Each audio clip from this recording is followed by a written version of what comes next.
नमस्कार, मी आकाश Jadhav. State bank of इंडियाने एक मोठी जाहिरात काढलेली आहे 784 IT ऑफिसरची. त्याबद्दलची माहिती आपल्याला या व्हिडिओच्या माध्यमातून घ्यायची. सगळ्यात महत्त्वाचं, व्हिडिओ पहिल्यापासून शेवटपर्यंत पहा. आणि ही जे IT ऑफिसरच्या जागा आहेत, हे आपण ज्या IBPS SOसाठी ज्या जागा निघतात IT ऑफिसरच्या, त्यासाठी जी इलिजिबिलिटी असते ही सुद्धा यासाठी लागू आहे.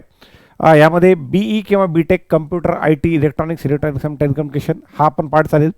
त्याला ऑरमध्ये जे आहेत ते MCA किंवा MSc कम्प्युटर सायन्स हा सुद्धा पार्ट जो आहे तो त्यासाठी चालून जाईल. तर जो IT ऑफिसर आपण IBPS SOसाठी पाहतो, बिलकुल त्याच क्वालिफिकेशनसाठी ही एक्झाम जे ते असणार आहे.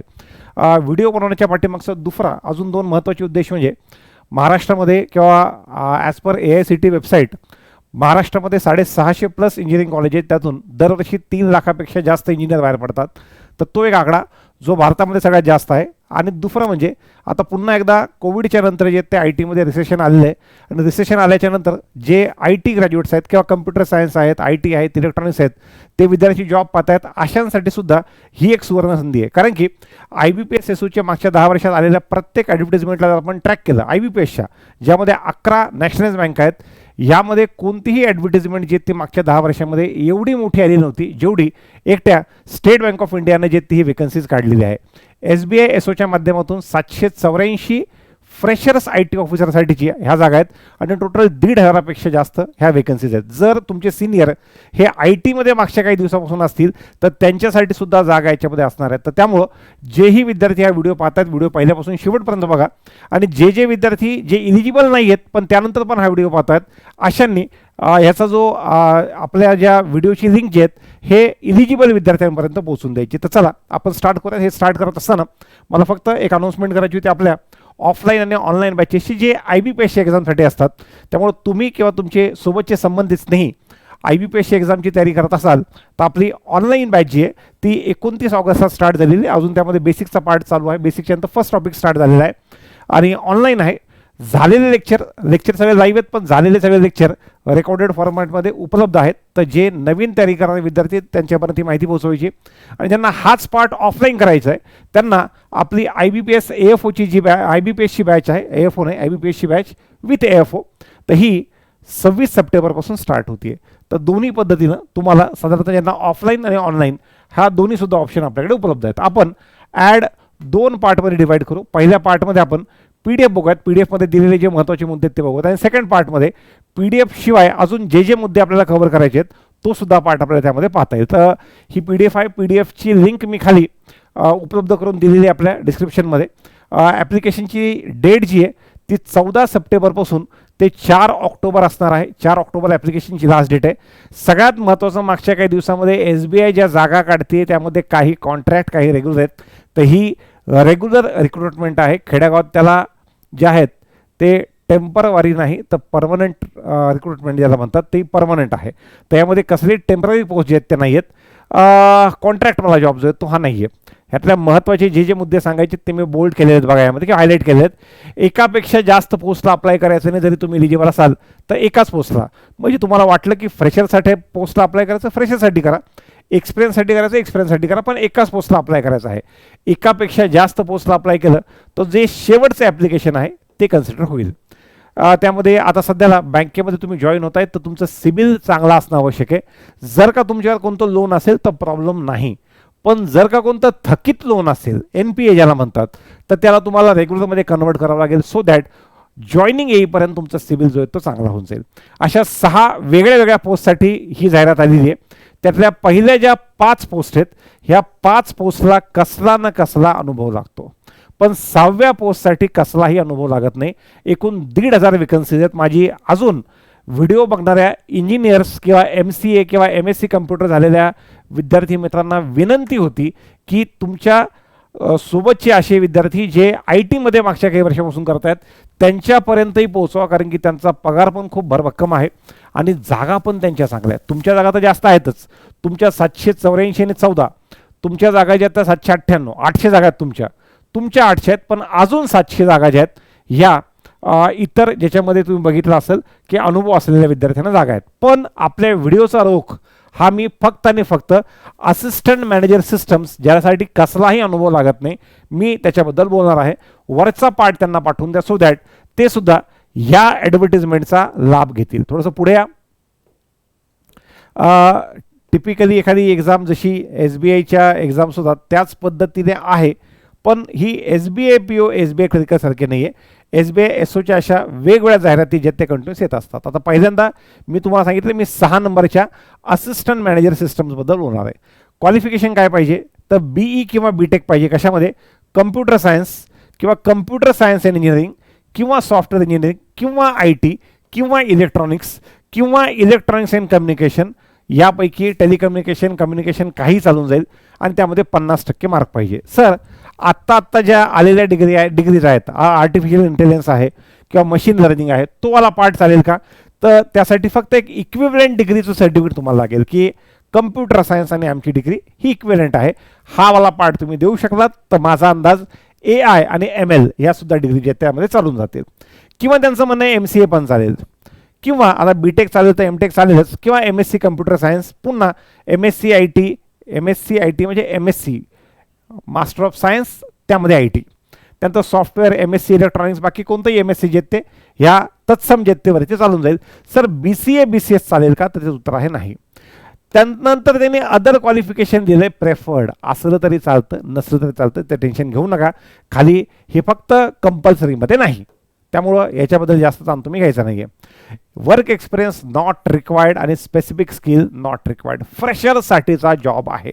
जेवढं कॉलेजमध्ये शिकलेलं आहात तेवढं मोर दॅन सफिशियंट आहे. त्यामध्ये जॉब प्रोफाईलबद्दल सांगितलेलं आहे. जॉब प्रोफाईल बाकीचे ज्या वरच्या पोस्ट ज्यांना अनुभव पाहिजे त्यांना 1760 रोल्स आणि 1760 रिस्पॉन्सिबिलिटी आहेत.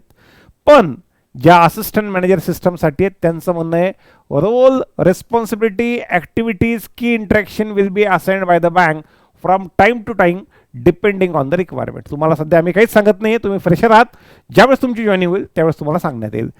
त्याच्यानंतर जो पगार आहे, पगार जर तुम्ही बघितला तर तो असिस्टंट मॅनेजरचा पगार हा SBI PO सारखा 48,480 बेसिक आणि जवळपास तो पगार 1,00,000 रुपये महिना असतो. वरच्या ज्या पोस्ट आहेत तो 1.5 लाखाच्या आसपास असेल. आणि वर्किंग लोकेशन जे ते ऑलमोस्ट सगळीकडे नवी मुंबई. तुमच्या माहितीसाठी नवी मुंबई किंवा CBD बेलापूरमध्ये बँकांचं बऱ्यापैकी बँकांचं ITचं जे बॅकएंड आहे हे तिथून काम करतं. त्यामुळं CBD बेलापूर असल्यामुळं तुम्हाला नवी मुंबई म्हणजे ॲज गुड ॲज ज्याला पुणे म्हणतात, समजा पुण्याशी कंपेअर करतात, वाशीला वगैरे पुण्याशी कंपेअर करतात, प्लॅन्ड सिटी असल्यामुळं, तर त्यामुळं इथलं वातावरण बाकी सगळ्या गोष्टी इन्फ्रास्ट्रक्चर ह्या ज्या आहेत ह्या एकदम A1 लेवलच्या आहेत. तुम्हाला महाराष्ट्रामध्ये पोस्टिंग पण सांगितलेली की सजेस्टेड प्लेस ऑफ पोस्टिंग तुमची नवी मुंबईमध्ये असणार आहे. एकच पोस्ट आहे त्यामध्ये, ही पण आहे deputy manager systems network operation, त्याला नवी मुंबईला ऑरमध्ये हैदराबाद केलेलं आहे. पण असं समजा ह्यामध्ये जॉईन झालेले 90% वरती लोक जे आहेत ते 90 नाही 95% वर लोक नवी मुंबईला असतील आणि फ्रेशरवाले जे आहेत का आपले 700-800 लोक आहेत ते सगळेच्या सगळे नवी मुंबईला असतील.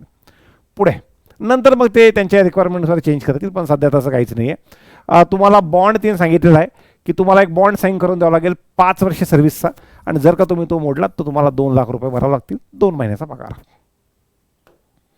चला पुढे एक्झाम जी आहे ती तुमची असिस्टंट मॅनेजरची ही ऑनलाईन रिटर्न टेस्ट होईल आणि सोबत इंट्रॅक्शन. इंटरव्ह्यूला नवीन शब्द त्यांनी दिला आहे इंट्रॅक्शन. थोडंसं SBI पण कॉर्पोरेट हो पाहते हे पाहता. सिलेक्शन ऑनलाईन रिटर्न टेस्ट जी आहे त्या ऑनलाईन रिटर्न टेस्ट वेगवेगळ्या सेंटरला होईल. त्यापैकी महाराष्ट्रात छत्रपती संभाजीनगर, मुंबई, त्यानंतर नागपूर आणि पुणे. सांगण्याचा मुद्दा पुन्हा एकदा आपल्याला टोटल नंबर ऑफ सेंटर महाराष्ट्राला कधीच कमी नसतात, भरभरून सेंटर्स महाराष्ट्राला दिलेले असतात बाकी भारताकडे बघितलं तर. त्यानंतर ॲप्टिट्यूड जे आहेत हे फक्त क्वालिफाईंग असेल, ज्यामध्ये रिझनिंग 15, क्वांट 15 आणि इंग्लिश 20 अशा पद्धतीने 40 मार्काचा ॲप्टिट्यूड असेल जे क्वालिफाईंग असेल. आणि ITचं जे नॉलेज आहे हे 100 मार्काचं असेल. फायनल जे काही मार्क पकडले जातील हे 100 पकडले जातील. रिटर्न एक्झामचं वेटेज 70%, म्हणजे या 100 पैकी जेवढे पडले ह्याला 70%मध्ये, आणि इंटरव्ह्यूचं वेटेज 30% ठेवण्यात येणार आहे आणि नेगेटिव्ह मार्किंग नाही. हे चांगलं आहे बघा कुणासाठी, जे आमचे वेगवेगळे बंधू भगिनी जे मागच्या 1-2 वर्षापासून ITमधून ग्रॅज्युएशन झाल्याच्यानंतर ॲप्टिट्यूडच्या मागे लागले आहेत. कमीत कमी तुक्के मारायला तुम्हाला स्कोप चांगला आहे ह्या जनरल IT नॉलेजमध्ये. सर मला सांगा, माझ्यासोबतचे काही आमचे फ्रेंड जे आहेत हे ITमध्ये लागलेले आहेत, तर त्यांचं कसं होईल? त्यांच्यापैकी खूप जण, त्यांच्यापैकी बऱ्यापैकी, खूप नाही बऱ्यापैकी जण जे आहेत ना हे याचा सेक्शुअल कट ऑफच त्यांना क्लिअर करता येणार, कारण की त्यांचं टच नाही. तर त्यामुळं दात आहेत तर चने नाही आहेत आणि चने आहेत तर दात नाही. त्यामुळे तुम्ही असं लगेच स्वतःला खाली नका टाकून की प्रोफेशनल लाईफपैकी माझा तर टचच नाही मला काय येणार आहे. पण तुमच्यासोबत बाकी आय टीमध्ये लोक असे असतील जे ॲप्टिट्यूडचा टच देत ते विसरलेले आहेत, तर अशांना सुद्धा प्रॉब्लेम आहेत. सर ते लगेचच्या लगेच तयारी चालू करतील आणि महिन्याभरात करतील असं वाटतं आपल्याला. ते अप्लाय करतील, अप्लाय केल्यानंतर पुन्हा एकदा त्यांच्या आय टीच्या कामामध्ये इतकं बिझी होतील की ज्या वेळेला कॉल लेटर डाउनलोडचा त्यांना मेसेज येईल त्याच्यानंतर पुन्हा एकदा अभ्यासाला लागतील. तर त्यामुळं काहींचे प्लस काहींचे मायनस त्या पद्धतीनं आहेत. तर नेगेटिव्ह मार्किंग एक्झामला नसणार आहे. पुढे 70% 30% मी आता सांगितलं. बरं, एस बी आयच्या केसमध्ये मी पहिल्यांदा पाहतो की एस बी आय जे आहेत ना, मेन्सचा सिलेबस इतक्या डिटेलमध्ये देतं. मेन्स म्हणण्यापेक्षा टेक्निकलचा सिलेबस त्यांनी डिटेलमध्ये त्यांनी सांगितलं आहे की software development, infra support, networking आणि क्लाउड ऑपरेशन. आम्ही जे काही 60 क्वेश्चन 100 मार्क सांगितलेले आहेत, हे 60 क्वेश्चन 100 मार्क कशाला किती मार्क आहेत त्यांनी खूप स्पष्टपणे सांगितलेले आहेत. आणि या software development, infra support, networking आणि क्लाउड ऑपरेशन्स ह्या प्रत्येकाचं त्यांनी जे आहेत ना त्याच्यामध्ये सिलेबससुद्धा दिलेला आहे. तर त्याच्यामुळे तुम्हाला त्यातला जेवढा पार्ट आहे तेवढं चांगला आहे. आणि एक महत्त्वाची गोष्ट लक्षात घ्या, तुमचे कोणते मित्र टेक्निकल जरी काम करत असतील, हे याच्यापैकी कोणते तरी एखाद्या गोष्टीवर असतील, ते एखाद्या सब्जेक्टवर असतील, राहिलेले त्यांना पण येत नाहीत, त्यांना येत नाहीत, तुम्हाला येत नाहीत, आणि नेगेटिव्ह मार्किंग त्यातल्या त्यात नाही आहे. तर सोबत S B I P O, S B I मी आतापर्यंत पाहिलं आहे ऑफिसर लेवलची वेटिंग लिस्ट काढत नाही. S B I P O waiting list काढत नाही. जेवढ्यांना यायचं तेवढ्यांनी या, बाकीचे नेऊ नका म्हणून सांगता. S B I P O 2000 जागा होत्या, 1700 लोकांनी जॉईन केलं, राहिलेले 300चं त्यांनी वेटिंग लिस्ट पण नाही काढली. तर हे असं. पण इथे त्यांनी वेटिंग लिस्ट सांगितलेली की जर का कोणी मधून सोडून गेलं तर आम्ही वेटिंग लिस्ट काढू. अर्थात समजा फ्रेशरच्या जागा 800, 200 लोक जॉईन नाही झाले तर संधी 800 + 200 1000 लोकांना मिळेल. आणि त्यातल्या त्यात व्हिडिओ मी मराठीतून बनवतोय, त्या पाठीमागचं कारण मराठीतून मराठीतले आपले महाराष्ट्रीयन जास्तीत जास्त मुलं तिथे गेले पाहिजेत ही माझी इच्छा आहे. आणि सोबत जर का तुमचं ग्रॅज्युएशन त्या फील्डमध्ये, तर मला असं वाटतं तुम्हाला अप्लाय करायला किंवा ट्राय करायला बिलकुल काहीही प्रॉब्लेम नाही. मी आत्ता सिलेबस दिला आहे, त्यामध्ये सिलेबसच्या नंतर पुढे या सगळा सिलेबस त्यांनी दिलेला आहे. त्याच्यानंतर ॲप्लिकेशनची process, how to apply, typically I B P एसची प्रोसेस आहे. मी डिस्क्रिप्शनमध्ये त्याचं नोटिफिकेशन पण टाकलेलं आहे आणि सोबत अप्लाय ऑनलाईनची लिंक पण टाकून दिलेली आहे. जनरल इन्फॉर्मेशन एक्झामबद्दलची आहे, ॲप्लिकेशनची प्रोसेस आणि बाकी सगळ्या गोष्टी इथं उपलब्ध झालेल्या आहेत. आपण दुसऱ्या टप्प्यामध्ये येऊयात. दुसऱ्या टप्प्यामध्ये बघा, इकडे पहिल्यांदा ही मागच्या 5 वर्षामध्ये आय टीची सगळ्यात मोठी जाहिरात आहे, irrespective of any bank. I B P एसमध्ये दरवर्षी सगळ्यात जास्त जागा ॲग्रिकल्चरल मार्केटिंगमध्ये येतात आणि त्या खालोखाल आय टीच्या किती येतात माहीत नाही, एवढं वरती कट ऑफ जातो. इथे जागा खूप जास्त आहेत. 11 बँकांनी मिळून, आय बी पी एसच्या 11 बँकांनी मिळून मागच्या 10 वर्षात वेगवेगळ्या वेळेला जेवढ्या ॲड काढल्या त्यापेक्षा मोठी ॲड ही एकटी 784ची. दुसरं तर त्यामुळे मी दिलं की vacancies more than in any I B P S. बरं, लास्ट 10 इयर्स नाही बरं का, मला लास्ट 14 इयर्स राहायचं होतं, पण मला मागच्या 4 वर्षाचा डेटा माझ्याकडेच नाही, त्यामुळे कशाला द्यायचं. 10 वर्षामध्ये मला नक्की माहिती आहे की I B P S S ओमध्ये 700-800 जागा ज्या त्या आय टीमध्ये आलेल्या आहेत, तेवढं कन्फर्म माहिती आहे. मागच्या 10 वर्षाच्या आधी पण बिलकुल तीच परिस्थिती असेल. स्टेबल जॉब आहे. अचानक एखाद्या वेळेस तुमचं काय म्हणतात त्याला, कोरोना आला आणि जॉब निघून गेला असं होत नाही, किंवा कोरोना आला तर लगेच खूप रिक्वायरमेंट होती, नंतर काहीच नाही असं होत नाही. अचानक तुम्ही जे सायकल मागच्या याच्यामध्ये आय टीचे पाहतात, 4 वर्ष चांगले, 4 वर्ष खराब, 4 वर्ष चांगले, 4 वर्ष खराब, आणि त्यामध्ये मास ले ऑफ पाहतात, मोठ्या प्रमाणात लोकांना जे ते काढून टाकलेलं पाहता. इथे मला असं वाटतं चैन की सांस तुम्हाला आहे. दुसरं, एस बी आयच्या बाकी जॉबमध्ये आता खूप वेळेस कसं होईल की तुम्ही एखाद्या वेळेस एस बी आयच्या एखाद्या ऑफिसरकडे गेलात, एस बी आय पी ओकडे, त्याला विचारता जॉब कसा आहे, तो लाडकी बहीण करू सध्या झोपेमध्ये पण तेच बोलतोय सध्याला. तर त्याच्या तुलनेमध्ये तुमचा जो जॉब आहे तो कस्टमर सेंट्रिक नाही, कस्टमर फोकस नाही आहे. तुम्ही बॅकएंडला, तुम्ही नवीन मोबाईल आहे, तर तुमचा आणि ब्रँचेसच्या कस्टमरचा काही एक संबंध नाही. तुमचा आणि बँकेच्या रेग्युलर ऑपरेशनचा संबंध येतो फक्त आणि फक्त वेगळ्या तुमचे बोनस, भत्ते, बाकी सगळ्या गोष्टी घेण्यासाठी. तर असं एखादा कॉर्पोरेट टाईपमधला जॉब आहे. त्यानंतर ॲप्टिट्यूड हे फक्त क्वालिफाईंग आहे आणि प्रोफेशनल नॉलेज जे ते त्यावर सिलेक्शन आहे. त्यामुळं तुम्ही आतापासून जरी त्यातल्या त्यात अशा काही लोकांना असं वाटतं की माझं प्रोफेशनल नॉलेज बरं होतं, थोडंसं ब्रशअप करावं लागेल. प्रोफेशनल नॉलेजचा सिलेबस त्यामध्ये दिलेला व्यवस्थित एकूण एक पॉईंट वाचून घ्या. त्यातलं तुम्हाला असं वाटतं अर्धा जरी सिलेबस तुम्ही करण्यासारखे आहेत ना, तर निश्चित तुम्ही गो अहेड केलं पाहिजे. अजून एक महत्त्वाची गोष्ट सांगतो, आय बी पी एसच्या तुम्ही वेगळ्या स्पेशलिस्ट ऑफिसरच्या एक्झाम बघा, आय टीच्या बघा, ॲग्रिकल्चरच्या बघा, तुम्ही लॉच्या बघा, तुम्ही इलेक्ट्रिकलच्या बघा, एम एस सी बीच्या एक्झाम, इलेक्ट्रिकल इलेक्ट्रॉनिक्स त्या एक्झाम बघा, तुम्ही सिव्हिलवाल्या एक्झाम बघा, या एम आय डी सीच्या होतात, सिडकोच्या होतात. मी एवढ्या एक्झाम बघितल्या आय बी पी एसच्या. गेटच्या एक्झाममध्ये यांचं डिफिकल्टी लेवल वाढीव असतं, पण आय बी पी एसच्या एक्झाममध्ये ते IBPS is specialised in aptitude. त्यामुळं ॲप्टिट्यूडची डिफिकल्टी लेवल ते वाढवतील, पण मी आतापर्यंत त्यांना स्पेशलिस्ट सब्जेक्टचं डिफिकल्टी लेवल वाढवताना पाहिलेलं नाही. त्यामुळे ते डिफिकल्टी लेवल कमी होतं. त्या सिलेबसमधून तुम्ही अभ्यास जरी करतायत ना, त्यांचा खूप वरचा अभ्यास तुम्ही करताय. एक्स्ट्रा डीप डिटेलमध्ये जे आहेत ते स्पेशलिस्टमध्ये घुसत नाही, ते ॲप्टिट्यूडमध्ये मात्र जातात. पुढे तर त्यामुळं प्रॉपर तुम्हाला सिलेबस मेन्शन आहे ते व्यवस्थित बघायचं आणि वेटलिस्ट ते जनरेट करणार आहेत, त्याचा तुम्हाला फायदा होऊन जाईल. आणि सर ह्या ॲडचा SBI पीवर काही इम्पॅक्ट होईल का? काय संबंध? नवी मुंबईमध्ये असलेल्या 800 जागांचा आणि अख्ख्या भारतात लागणार होणार SBI पीओचा काही संबंध नाही आहे. SBI पीओ त्यांच्या वेळेच्या हिशोबाने येणार आहे.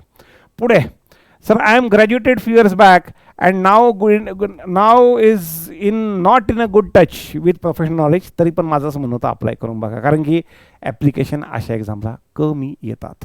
पुन्हा एक्झामचे सेंटर बघा, मी ह्याच्या आधी एक व्हिडिओ बनवला होता आत्ता आणि त्यात सांगितलं होतं की एक्झामचे सेंटर इथं बघा. इथं एक्झामचे सेंटर्स किती आहेत? इथं एक्झामचे सेंटर्स किती आहेत ह्या एक्झामला? 2 मिनिट द्या. आत्ता जो एक्झाम सेंटरचा पार्ट होता त्यात मी सांगितलं होतं एक्झामच्या सेंटर्सबद्दल. आता याच्यामध्ये एक्झामचे सेंटर हे बघा, त्याने दिलं इथे एक्झामचे सेंटर, आकडा नाही दिलेला आहे. एक्झामचे सेंटर बघा, मी मोजतो 1 2 3 4 5 6 7 8 9 10 11 12 13 14 15 16 17 18 19 20 21 22 23 24 25 26 27 28 29 30 31 32 33 34 35 36 37 38 39 40 41 42 43 44 45 46 47 48 49 50 51 52 53 54 55 56 56 57 58 59 60 61 62 63 64 63 ते 64 एक्झाम सेंटर आहे, खाली काही नाही आहे. IBPS SBI पीओला एक्झाम सेंटर असतात 187 त्याच्या 1/3 एक्झाम सेंटर आहेत. तर एक्झाम सेंटर कमी म्हणजे ॲप्लिकेशन संख्या कमी. दुसरं, महाराष्ट्र, तामिळनाडू हे असे राज्य ज्याच्यामध्ये इंजिनिअरिंगची स्ट्रेंथ ठीकठाक आहे, चांगली आहे. बाकी ठिकाणी तेवढे प्रायव्हेट कॉलेजेस नाही आहे. आपल्याकडे थँक्स टू आपले जुने नेते ज्यांनी याच्यामध्ये प्रायव्हेट जेवढ्या काही संस्था आहेत ना, शिक्षण संस्था त्या काळामध्ये उघडल्या, त्याच्यामुळे तेवढे नंबर ऑफ ग्रॅज्युएट्स आपल्याला इथं पाहायला मिळतात जे की तिकडे नाही आहेत. तर त्यामुळं जास्त फॉर्म्स आपल्या राज्यातून गेले पाहिजे, सो दॅट इथून तुमचे सिलेक्शनचे चान्सेस जे आहेत ते सुद्धा वाढतात. तर त्यामुळं इकडं सुद्धा तुमचं लक्ष जे आहे ते असलं पाहिजे. थोडं पुढे या. I am IBPS exam aspirant, shall I focus on aptitude professional knowledge or both? सध्या बोथ अप्लाय करून टाका. तुमचं ॲप्टिट्यूडमध्ये IBPS ॲस्परंट असाल तर तुमचा IBPS POचा अभ्यास चालू असेल, IBPS POचा अभ्यास चालू आहे सध्याला. सो ह्याला फक्त अप्लाय करून टाका सध्याला. IBPS POचा अभ्यास चालू आहे. याच्या एक्झामबद्दल काही अपडेट आली माझ्याकडे, मी अपडेट सांगतो. त्याच्यानंतर जरी तुम्ही त्याच्या टेक्निकलचा पार्ट बघितला तरी पण चालून जाईल. पण मला माहिती आहे की टेक्निकलचा पार्ट अशा वेळेला ज्या वेळेला सगळ्या एक्झाम्स, सगळ्या तुमच्या IBPSच्या इतर एक्झाम जसं की ग्रामीण बँकेची मेन्स आहे, त्यानंतर IBPS POची एक्झाम आहे, प्री आहे अपकमिंग पुढच्या महिन्यामध्ये. तर एवढ्या एक्झाम असताना तर थोडंसं मुश्किल जाईल, पण तरी पण मला असं वाटतं की ही संधी पुन्हा येणार नाही जर का तुम्ही इलिजिबल असाल. हा तुम्ही IBPS ॲस्परंट असाल, भले तुम्ही 2020 21 22 23 कधीची पासआउट असाल, पण तुमच्यासाठी एक चांगली संधी आहे जी तुम्ही सोडू नये अशी माझी इच्छा अपेक्षा जे ते आहे. तर एवढीच माहिती या व्हिडिओच्या माध्यमातून मला तुमच्यापर्यंत पोहोचवायची होती. पण माझी इच्छा आहे की जेवढे लोक मी आता जे तुम्हाला सांगितलं BTech computer electronics IT electronics and telecommunication किंवा MSc computer MSc IT MSc electronics हे कशामध्ये असतील तर अशा विद्यार्थ्यांपर्यंत किंवा MCA झालेले विद्यार्थी असतील, BCA BCS 3 वर्षाचं ग्रॅज्युएशन चालणार नाही. जर 3 वर्षाचं ग्रॅज्युएशन असेल तर सोबत MCA लागेल. तर अशा पद्धतीने जे विद्यार्थी आहेत त्यांच्यापर्यंत माझा हा मेसेज तुम्हाला पोहोचवायचा आहे. व्हिडिओमध्ये जर काय तुम्हाला काही प्रॉब्लेम्स असतील तर निश्चित कमेंट बॉक्समध्ये कमेंट करा, सो दॅट मला जसा वेळ मिळेल तसा मी कमेंट करेल, किंवा नंबर ऑफ तुमच्या प्रश्न जास्त असतील तर त्यावर एखादा एक्स्ट्रा व्हिडिओ तो घेऊन टाकेल. एवढीच माहिती या व्हिडिओच्या माध्यमातून मला तुमच्यापर्यंत पोहोचवायची होती. धन्यवाद.